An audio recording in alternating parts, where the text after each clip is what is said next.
मुख्तार को रोपड़ जेल से मोहाली कोर्ट ले जाने वाली एम्बुलेंस के मामले में खुलासा हुआ है। डॉक्टर अलका राय के नाम से रजिस्टर्ड है एम्बुलेंस। अलका राय का बाराबंकी में Shyam Sen hospital and research centre के नाम से अस्पताल था। बाराबंकी के रफी नगर की रहने वाली है डॉक्टर अलका राय। करीब 5 साल पहले डॉक्टर अलका राय का श्याम अस्पताल बंद हो चुका है। दिसंबर 2013 में बाराबंकी आरटीओ से रजिस्टर्ड हुई थी एम्बुलेंस।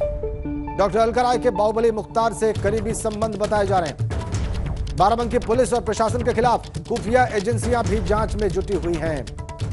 बड़ी खबर, डॉक्टर अलका राय के नाम से रजिस्टर्ड है ये एम्बुलेंस। बाराबंकी में श्याम सेन अस्पताल था। बाराबंकी के रफी नगर की रहने वाली है डॉक्टर अलका राय और यह अस्पताल 5 साल पहले बंद हो चुका है। बड़ी जानकारी इस वक्त एबीपी गंगा आपको दे रहा है उस एम्बुलेंस के मामले में जिससे मुख्तार अंसारी को कोर्ट लाया गया था। उस एम्बुलेंस का रजिस्ट्रेशन है डॉक्टर अलका राय के नाम पर। बाराबंकी में इनका हॉस्पिटल था। डॉक्टर अलका राय के करीबी संबंध बताए जा रहे हैं मुख्तार अंसारी से। श्याम अस्पताल था बाराबंकी के रफी नगर में जिसके लिए एम्बुलेंस काम करती थी। अभी अस्पताल बंद हो चुका है और सुप्रीम कोर्ट ने मुख्तार अंसारी को यूपी भेजने का पंजाब सरकार को 2 हफ्ते का वक्त दिया है। लेकिन इसके बीच मुख्तार अंसारी के परिवार को उसकी जान का डर सताने लगा है। मुख्तार की पत्नी अफशा अंसारी ने राष्ट्रपति रामनाथ कोविंद को चिट्ठी लिखी है जिसमें अफशा ने मुख्तार की सुरक्षा सुनिश्चित करने की गुहार लगाई। अफशा ने मुख्तार के पंजाब से यूपी लाने के दौरान सुरक्षा सुनिश्चित करने की गुहार लगाई। अफशा ने आशंका जताई है कि पंजाब से बांदा लाते वक्त फर्जी मुठभेड़ दिखाकर मुख्तार की हत्या की जा सकती है।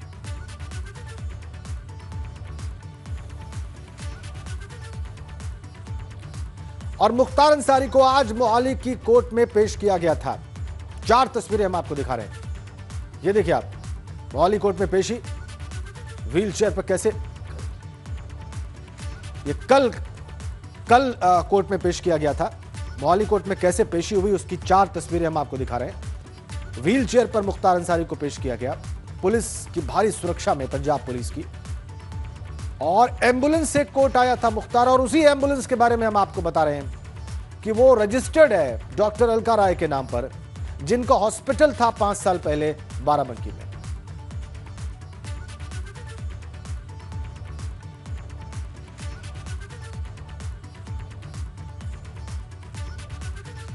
तो मुख्तार को अचानक जेल से कोर्ट में पेशी पर ले जाने को लेकर चर्चाओं का बाजार कर में कई सवाल भी खड़े किए जा रहे हैं। जेल से पेशी के लिए ले जाने का नियम क्या कहता है, ये जानने के लिए हमने रिटायर्ड जेल आईजी डॉक्टर शरद कुलश्रेष्ठ से बात की। सुनिए उन्होंने क्या कहा। मुजरिम को जब चार्जशीट सर्व की जाती है तो उसको व्यक्तिगत रूप से उपस्थित रहना जरूरी होता है। मुख्तार अंसारी एक केस में मोहाली की जेल में बंद थे, जो अब उनके खिलाफ ट्रायल कमिट करने के लिए चार्जशीट दिया गया होगा, जिसकी चार्जशीट प्राप्त करने के लिए वो कोर्ट गए हैं। 90 दिन में चार्जशीट लगाया जाना आवश्यक है और 90 दिन में चार्जशीट न लगाए जाने की स्थिति में कोई भी मुजरिम जमानत का हकदार हो जाता है। लेकिन उनके द्वारा जमानत क्यों नहीं ली गई, इसका विषय में वही बेहतर बता सकते हैं या उनके वकील आदियों की सलाह होगी। तो मुख्तार के यूपी आने से पहले ही खौफ बढ़ गया है। छोटे बाहुबली अतुल राय ने खुद की जान को खतरा बताया है, मुख्तार से जान का खतरा बताया है, सुरक्षा की गुहार लगाई है। अतुल राय ने प्रधानमंत्री और मुख्यमंत्री और मुख्य सचिव को पत्र लिखा है। अभी लड़की से दुष्कर्म के मामले में जेल में बंद है अतुल राय, उसने भी अपनी जान का खतरा बताया है और पत्र लिख दिया है प्रधानमंत्री को, मुख्यमंत्री को और मुख्य सचिव। मुख्तार के यूपी आने से पहले ही किस्म किस्म के खौफ सामने आ रहे हैं।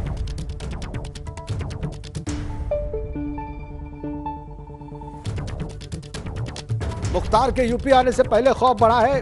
अतुल राय ने पत्र लिखा है प्रधानमंत्री को, मुख्यमंत्री को और मुख्य सचिव को। ये देखिए पत्र, अपनी जान को खतरा बताया है, जबकि अतुल राय खुद जेल में बंद है लड़की से रेप के मामले में। यह है पत्र का मजमून, कंटेंट आपकी स्क्रीन पर।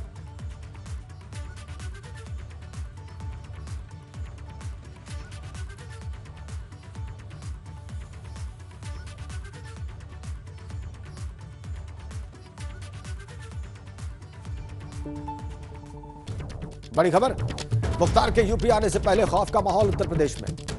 अतुल राय ने प्रधानमंत्री, छोटा बाहुबली के तौर पे जाना जाता है अतुल राय, उसने देखिए प्रधानमंत्री, मुख्यमंत्री और मुख्य सचिव को पत्र लिखकर अपनी सुरक्षा की गुहार लगाई है, जबकि यह व्यक्ति खुद जेल में बंद है।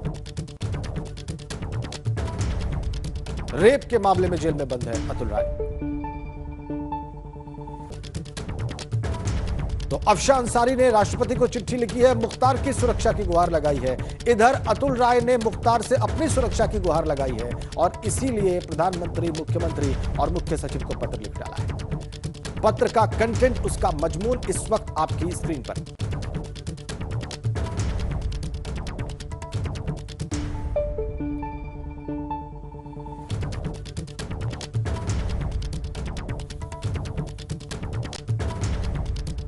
छोटे बाहुबली अतुल राय ने खुद की जान को खतरा बताया है और खुद की जान को खतरा बताते हुए पत्र लिखा है। अगली बड़ी खबर मऊ से है। ब्रेड फैक्ट्री में आग का तांडव है। ब्रेड फैक्ट्री में आग से अफरा तफरी फैल गई है। मौके पर पहुंची है फायर ब्रिगेड की टीम और इस आग को बुझाने की कोशिश की जा रही है। पूरी तरह से आग में जलकर राख हो गई ब्रेड फैक्ट्री और फैक्ट्री में आग लगने से लाखों के नुकसान की खबर है। घोसी थाना इलाके के प्रभुनाथ रोड पर है ये फैक्ट्री।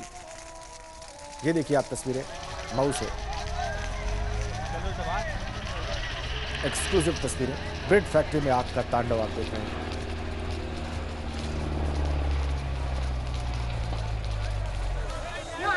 पूरी तरह से आग में जलकर राख हो गई है ब्रेड फैक्ट्री।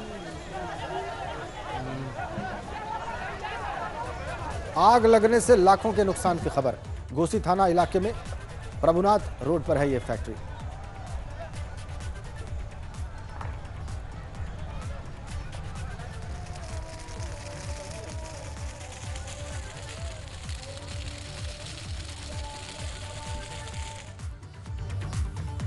इधर कन्नौज के रैगमा गांव में भी देर रात आग से हाहाकार मच गया। गांव में एक किराने की दुकान में भीषण आग लगी। इसमें बहुत ज्यादा नुकसान होने की खबर है। आग लगने से पूरी दुकान जलकर खाक हो गई। इस पर बहुत मशक्कत करके दमकल कर्मियों ने काबू पाया। कन्नौज की आप तस्वीरें देख रहे हैं। बहुत मुश्किल से फायर ब्रिगेड के कर्मचारियों ने इस आग पर काबू पाया। किराने की दुकान में यह भीषण आग लगी और आग में पूरी दुकान जलकर आग हो गई।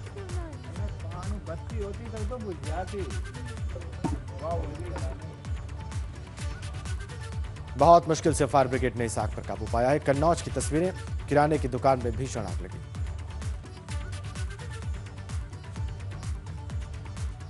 और आज से हरिद्वार में महाकुंभ की विधिवत शुरुआत हो गई है। यात्रियों के पहुंचने का सिलसिला वहां पर जारी है। कुंभ में शामिल होने के लिए कोरोना नेगेटिव रिपोर्ट आवश्यक है। सभी सीमाओं पर कोरोना नेगेटिव रिपोर्ट की जांच होगी। 14वें जिले के रूप में कुंभ क्षेत्र में शामिल है।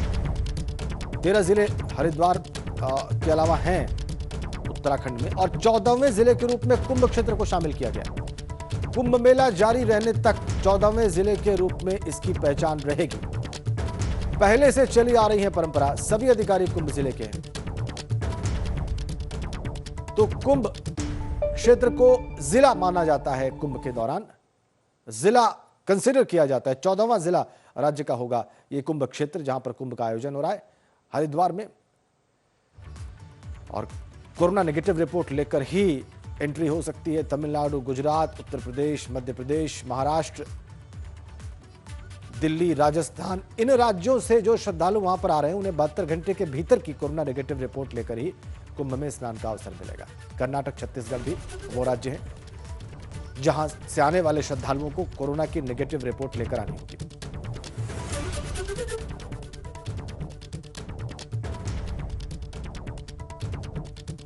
चौदहवें जिले के रूप में कुंभ क्षेत्र को शामिल किया गया है। आज से हरिद्वार में महाकुंभ की विधिवत शुरुआत।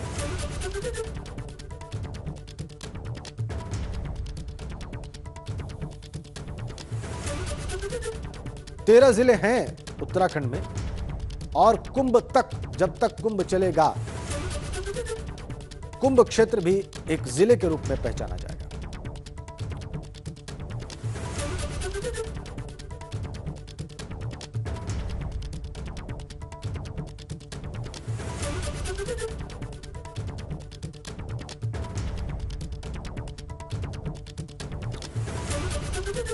पहले से यह परंपरा चली आ रही है ये सारे अधिकारी जो कुंभ मेला क्षेत्र में कार्य कर रहे हैं वो कुंभ जिले के लिए कार्य कर रहे हैं और ये परंपरा पुरानी है। इसी परंपरा को आगे बढ़ाया जा रहा है। जो राज्य प्रभावित हैं केरल, पंजाब, महाराष्ट्र, कर्नाटक, छत्तीसगढ़, उत्तर प्रदेश, तमिलनाडु, गुजरात, हरियाणा, इन 12 राज्यों से आने वाले श्रद्धालुओं को कोरोना की नेगेटिव रिपोर्ट 72 घंटे के भीतर की लेकर आनी होगी, तभी उन्हें एंट्री मिलेगी कुंभ क्षेत्र में और स्नान करने का अवसर मिलेगा। आज से विधिवत महाकुंभ की शुरुआत हुई है। संतों के लिए आध्यात्मिक रूप से कुंभ पहले ही शुरू हो चुका है।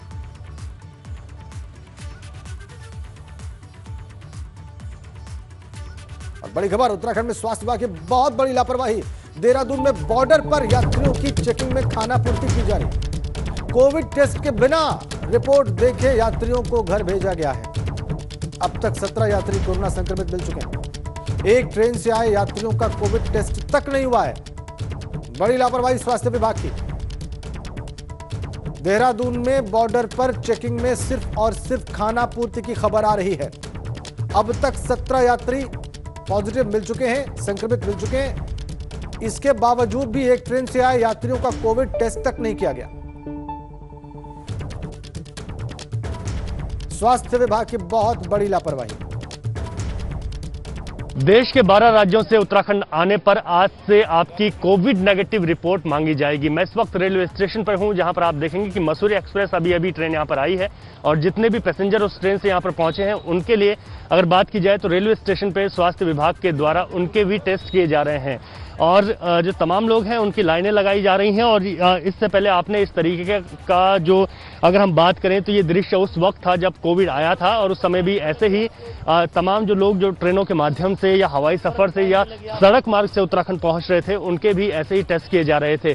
यहाँ पर अगर आप देखेंगे तो स्वास्थ्य विभाग के द्वारा तमाम जो टीमें हैं वो यहाँ पर लगाई गई हैं और जो भी यात्री यहाँ पर पहुंच रहे हैं उन यात्रियों से उनका आधार कार्ड लिया जा रहा है और ये भी पता किया जा रहा है कि वो किस स्टेट से यहाँ पर आए हैं। तो 12 राज्य देश के ऐसे हैं जिन राज्यों से अगर आप उत्तराखंड आ रहे हैं तो आपको RT-PCR कोविड-19 की नेगेटिव रिपोर्ट लेकर ही आना होगा, तभी आपको उत्तराखंड में एंट्री मिलेगी। लेकिन अगर बात करें तो इससे पहले भी जो कई ट्रेनें यहाँ पर पहुंची हैं और उन राज्यों से कई लोग यहाँ पर RT-PCR की नेगेटिव रिपोर्ट लेकर नहीं आए हैं। तो ऐसे में तो यहाँ पर जो स्वास्थ्य विभाग के लोग हैं उनसे बात कर लेते हैं। वैसे आप बताइए आपका क्या नाम है और किस तरीके की व्यवस्थाएं हैं यहाँ पर? नमस्कार सर, मेरा नाम सूरज है।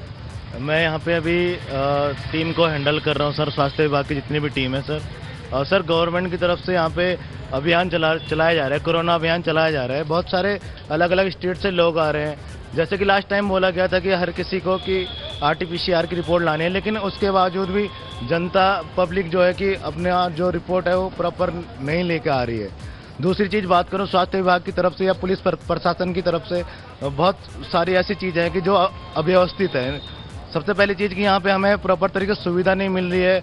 हमारे पास किट टाइम से प्रोवाइड नहीं हो रहे हैं या फिर जो मेडिकल की जो भी स्वास्थ्य सुविधा है वो टाइम से नहीं मिल रही। दूसरी चीज़ पुलिस प्रशासन की तरफ से हमें कोई भी सपोर्ट नहीं मिल रहा है बिकॉज ऑफ कि अब कुंभ भी चल रहा है और इसकी वजह से बहुत सारी दिक्कतें हमें फेस करनी पड़ रही है सर। जहाँ एक तरफ जो है पूरे सपोर्ट की बात हो रही है वो यहाँ पर नहीं है, आप खुद कह रहे हैं। सबसे बड़ी बात यह है कि जो लोग जो 12 राज्य हैं वहाँ से नेगेटिव रिपोर्ट नहीं ला रहे हैं, तो फिर उन लोगों के लिए क्या व्यवस्था है, उनका क्या कर रहे हैं आप?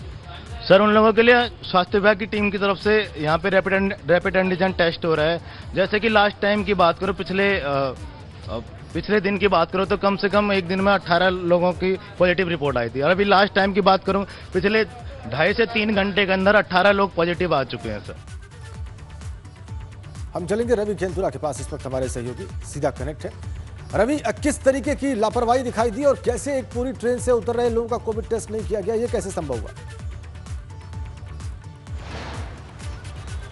जी राजेंद्र जी, इसको समझ लेते हैं क्योंकि आज जो 12 राज्य हैं वो उत्तराखंड तभी पहुंच पाएंगे वहां के लोग जब उनके पास कोविड की नेगेटिव रिपोर्ट होगी, उसके बाद उनको एंट्री मिलेगी।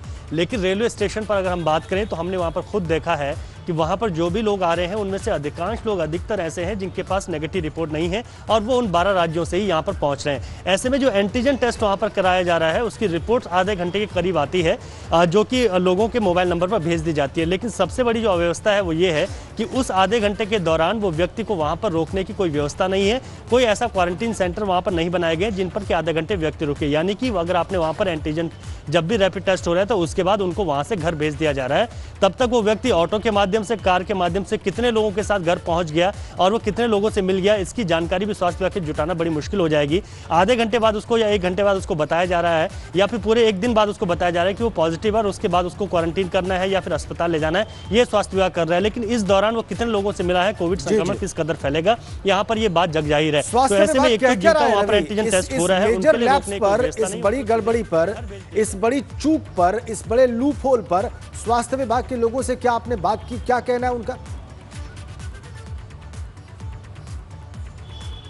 जी बिल्कुल, हमारी बातचीत उनके साथ हुई है और उनका यहाँ पर यह कहना है कि अभी जितने भी लोग आ रहे हैं, क्योंकि आज पहला दिन है और ऐसे में कई लोगों को इसकी जानकारी नहीं है कि नेगेटिव रिपोर्ट लेकर वो यहाँ पर आएंगे और ऐसे में ही उन्होंने एंटीजन टेस्ट वहाँ पर कराया और फिलहाल अभी बॉर्डर्स पर रोकने की कोई व्यवस्थाएं नहीं है कि लोगों को वहाँ पर रोका जाए। लेकिन उनकी कहना है कि उनको जितनी जल्दी हो सके उनके रिपोर्ट जो है उनके मोबाइल पर भेज दी जा रही है। लेकिन सबसे बड़ी बात यह है कि जब ऐसे में लोग अपने घर पहुँच जाएंगे, तमाम लोगों से मिलेंगे, तो जो भी कोरोना संक्रमित होगा उसका संक्रमण जो है तमाम और लोगों को फैल जाएगा। और इस बात अगर हम बात करें तो सुबह की जो नैनी एक्सप्रेस आई थी उससे अभी 17 से 18 लोग कोरोना पॉजिटिव आए हैं, जिनकी रिपोर्ट 2 से ढाई घंटे में आई और ऐसे में वो लोग वहां पर मौजूद नहीं थे बल्कि अपने घरों को निकल गए थे। अब स्वास्थ्य विभाग उनको ढूंढ रहा है या फिर उनको फोन किए जा रहे हैं। तो ये बड़ी लापरवाही है, क्योंकि यहाँ पर एक व्यवस्था ये जरूर होनी चाहिए कि जो भी लोग, जिन भी लोगों के पास नेगेटिव रिपोर्ट नहीं है और उनका एंटीजन कराया जा रहा है, तो कम से कम उनको वहां पर आधे घंटे रोका जाए या तब तक जब तक उनकी रिपोर्ट नहीं आती है। तो ऐसे में बहुत जरूरी है, क्योंकि तमाम लोग यहाँ से निकल जा रहे हैं और ऐसे में कोरोना संक्रमण पूरी तरीके से फैलेगा। टेस्ट का मतलब ही यही है कि उन्हें ये पता चले आधे घंटे के भीतर, कुछ देर के भीतर,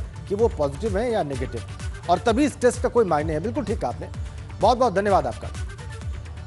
वक्त ब्रेक का है, लेकिन उससे पहले एक बड़ी खबर आपको बता दें। देश में बहुत तेजी से बढ़ रहे हैं कोरोना के मामले। पिछले 24 घंटे में 72,330 नए मामले रिपोर्ट हुए हैं। 24 घंटे में 459 लोगों की कोरोना से मौत की खबर आ रही है। देश में कोरोना के एक्टिव केसेस की संख्या जा पहुंची है 5,84,055। इस वक्त हमारे पास है जहरीली शराब पीने से एक व्यक्ति की मौत की खबर आ रही है। 3 लोगों की हालत बिगड़ गई है। फिर से जहरीली शराब का कहर सूबे में। एक को अयोध्या जिला अस्पताल, एक अंबेडकर नगर और एक और व्यक्ति को नाजुक हालत में लखनऊ रेफर किया गया है। थाना गोसाईगंज के त्रिलोकपुर गांव का मामला है। अयोध्या में जहरीली शराब का कहर, 3 लोगों की हालत बिगड़ गई है, अस्पताल में भर्ती किया गया है। थाना गोसाईगंज के त्रिलोकपुर गांव का यह सारा मामला। जहरीली शराब पीने से एक व्यक्ति की मौत की भी खबर आ रही है। 3 लोगों की हालत बिगड़ी है।